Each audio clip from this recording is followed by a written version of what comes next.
बोलो गुरुदेव भगवान की जय, प्यारे कृष्ण कन्हैया लाल की जय।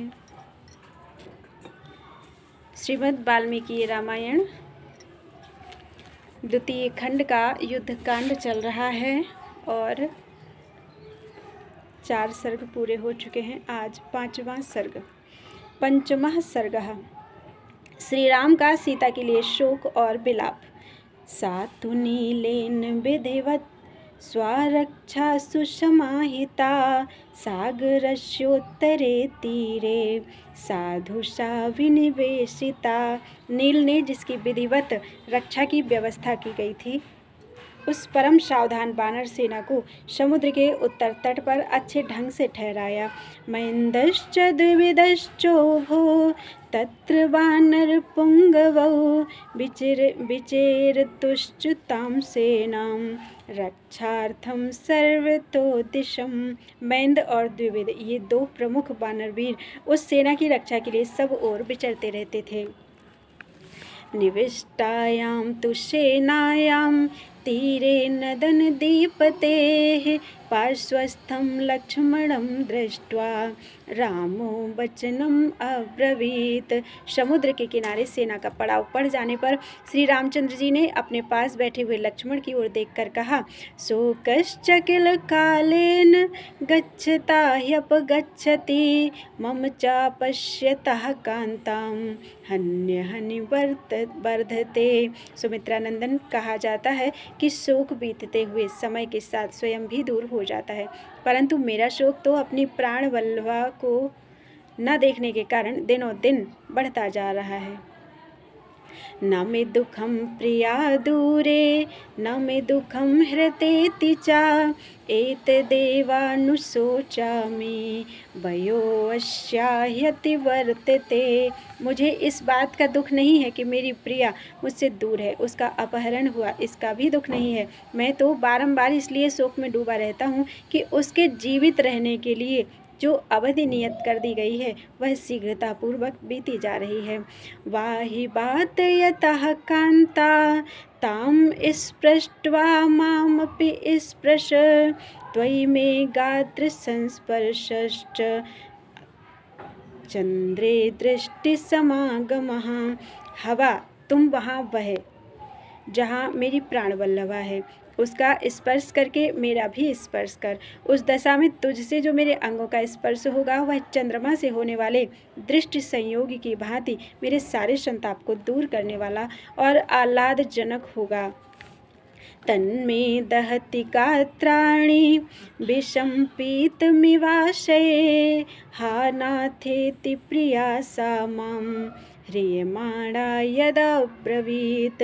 अपहरण होते समय मेरी प्यारी सीता ने जो मुझे हा नाथ कहकर पुकारा था, वह पिए हुए उदर स्थित विष की भांति मेरे सारे अंगों को दग्ध किए देता है। तद्वियोगेन धन्वता तच्चिंता विमलार्चिसा, रात्रिम दिवम शरीरम में दह्यते मदनाग्निना। प्रियतमा का वियोग ही जिसका ईंधन है, उसकी चिंता ही जिसकी दीप्तिमती लपटें हैं, वह प्रेमाग्नि मेरे शरीर को रात दिन जलाती रहती है। अवगाह्यार्णवं स्वपस्ये सौमित्रे भवता विना, एवं च प्रज्वलन कामो न मां सुप्तम जले दहेत। सुमित्रा नंदन, तुम यहीं रहो, मैं तुम्हारे बिना अकेला ही समुद्र के भीतर घुसकर सोऊंगा। इस तरह जल में शयन करने पर यह प्रज्वलित प्रेमाग्नि मुझे दग्ध नहीं कर सकेगी। बहने तत्कामयानस्य शक्य में तेन जीवितुम, यदहं सा च बामोरु उरे काम धरणिमाश्रितौ। मैं और वह बामोरु सीता एक ही भूतल पर सोते हैं। प्रियतमा के संयोग की इच्छा रखने वाले मुझ बिरही के लिए इतना ही बहुत है। इतने से भी मैं जीवित रह सकता हूँ। केदारस्येव केदारः सोदकस्य निरुदकः उपस्नेहेन जीवामि जीवन्तीं यत् शृणोमि ताम्। जैसे जल से भरी हुई क्यारी के संपर्क से बिना जल की क्यारी का धान भी जीवित रहता है, सूखता नहीं है, उसी प्रकार मैं जो यह सुनता हूँ कि सीता अभी जीवित है, इसी से जी रहा हूँ। कदा न खलु शुश्रोणीं शतपत्रायते क्षणां विजित्य शत्रून् द्रक्ष्यामि सीतां स्फीतामिव श्रियम्। कब वह समय आएगा जब शत्रुओं को परास्त करके मैं समृद्धिशालिनी राजलक्ष्मी के समान कमलनयनी सुमध्यमा सीता को देखूंगा। कदा सुचारुदन्तोष्ठं तस्याः पद्मिवाननम् ईषदुन्नाम्य पास्यामि रसायनमिवातुरः। जैसे रोगी रसायन का पान करता है, उसी प्रकार मैं कब सुंदर दांतों और बिंब सदृश मनोहर ओठों से युक्त सीता के प्रफुल्ल कमल जैसे मुख को कुछ ऊपर उठाकर चूमूंगा। तौ तस्याः सहितौ पीनौ स्तनौ तालफलोपमौ कदा नु खलु सोत्कंपौ श्लिष्यन्त्या मां भजिष्यतः। मेरा आलिंगन करती हुई प्रिया सीता के वे परस्पर सटे हुए तालफल के समान गोल और मोटे दोनों स्तन कब किंचित कंपन के साथ मेरा स्पर्श करेंगे। सनूनं सितापांगी रक्षो मध्ये गता सती मन्नाथा नाथहीनेव त्रातारं नाधिगच्छति। कजरारे नृत्य प्रांत वाली वह सती साध्वी सीता, जिसका मैं ही नाथ हूँ, आज अनाथ की भांति राक्षसों के बीच में पड़कर निश्चय ही कोई रक्षक नहीं पा रही होगी। कथम जनक राजस्य दुहिता मम च प्रिया राक्षसी मध्य गाशेते स्नुषा दशरथस्य च।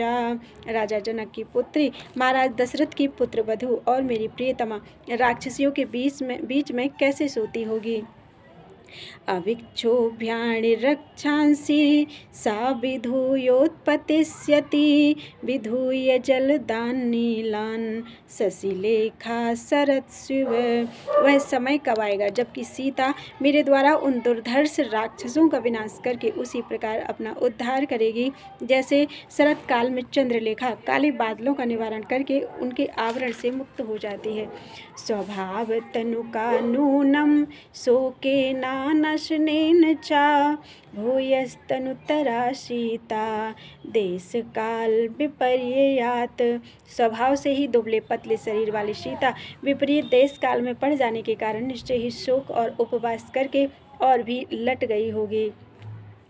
कदानुराक्षसेन्द्रस्य निधायो रसिसायकान् शोकं प्रत्याहरिष्यामि शोकमृत्सृज्य मानसम। मैं राक्षस राज रावण की छाती में अपने सायकों को धंसाकर अपने मानसिक शोक का निराकरण करके कब सीता का शोक दूर करूँगा।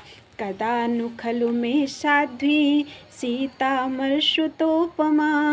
सोत्कंठा कंठमालंबे मोक्ष्यन्त्यानंदजं जलम।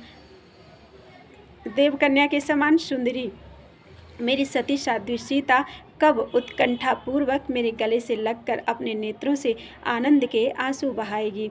कदा शोकमिमं घोरं मैथिली विप्रयोगजं सहसा विप्रमोक्ष्यामि वासः शुक्लेतरं यथा।